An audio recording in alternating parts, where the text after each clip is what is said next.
This is a discussion on Roberto Calasso's The Ruin of Kasch, analysing some of the very poignant points that he makes with regard to Europe and modernity. And I'm just looking at the chapter The Great Ball, page 38, and this is where revolutions have happened and the monarchy in France has been overthrown, and this is really the beginning of the development of nationalism. Nationalism started to come together, to be formed in the 19th century. Some people say as a response to colonialism, but also maybe in response to the decline of religion in life.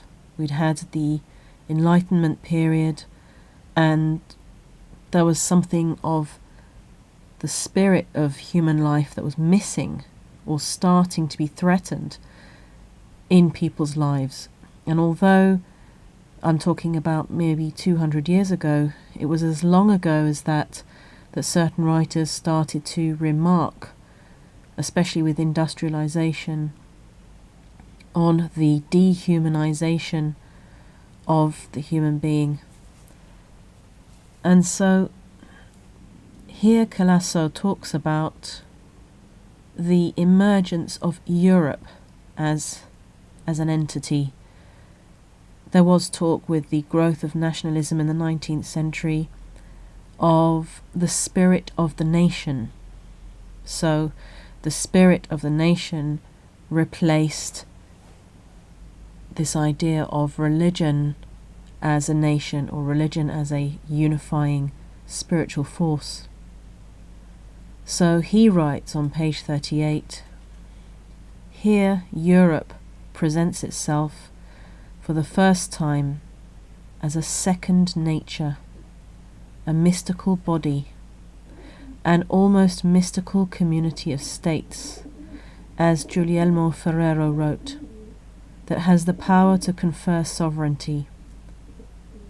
In conclusion, it was recognized that nature's ordinances did not extend to all situations in life, but at times had to be supplemented and replaced by a second nature, identified as Europe.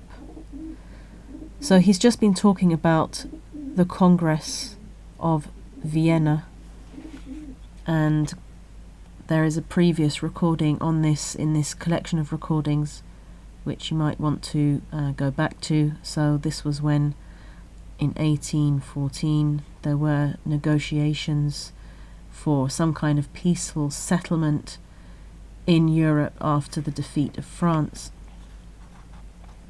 and this is where there is the beginning of this idea of Europe as a mystical entity, in a sense.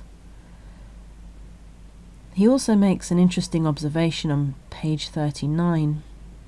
So this is very much the theme throughout this book, that of natural sovereignty or divine sovereignty being overthrown and replaced with a secular sovereignty, in inverted commas, and how a secular sovereignty strives to legitimize itself.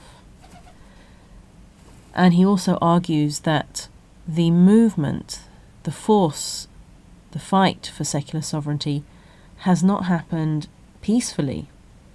It's happened with violence and with tyranny.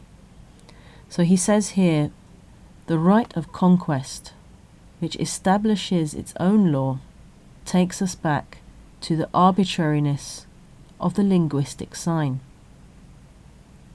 The arbitrariness of the linguistic sign. Again, I can recommend looking up the works on linguistics, particularly works on semiology, which argue for the fact that there is no inherent meaning in words on the page, in letters. It's just that human beings have lent words and letters some kind of meaning with no rhyme or reason. And so he's comparing this, the arbitrariness of the linguistic sign, to the right of conquest. Whoever happens to conquer and take over power, then they are the ones that are going to claim sovereignty. And so he says legitimate sovereignty takes us back to the lingua adamica, to the sounds that express the secret names of things. And then moving on, he talks about Pascal. He moves to talk about Pascal in the chapter Treacherous Trifles. And he says, it was surely not reason manipulated by unbelievers that frightened Pascal. With a few fencing feints, he could have run it through. What disturbed him, on the contrary, was the credulity of those unbelievers, their tendency to abandon themselves to precariousness while remaining fully aware of that precariousness, keeping their faith in momentary simulacra intact. A less modern believer, of that species which Pascal could not and did not want to belong to anymore, would never have become so irritated.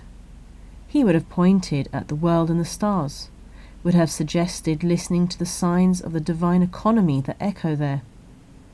Pascal shared with the unbelievers a perception that the divine was absent from the visible world. For him, the world could serve only as a theological catapult for flinging us into something that disdained contact with the world. But proof by absence is the hardest. Observing man's rapt involvement in their amusements, their horrific gravity as they stalked their prey during a hunt, or rehearsed a dance step, or fingered fabric, he recognized in them the derided image of ancient worship, when the signs of the world were enough to fill the soul with awe. And I find that an interesting statement, because obviously the Holy Quran calls upon reflection on the signs, and if one doesn't reflect on the signs and takes them for granted and doesn't realize what is this thing that is existence, doesn't reflect upon that and takes it for granted, then the signs are not going to fill the soul with awe. Perhaps in the past they did, but nature has been reduced to something that is just of use, something that's quite pretty to look at, but very rarely does it fill the soul with awe in so many people today.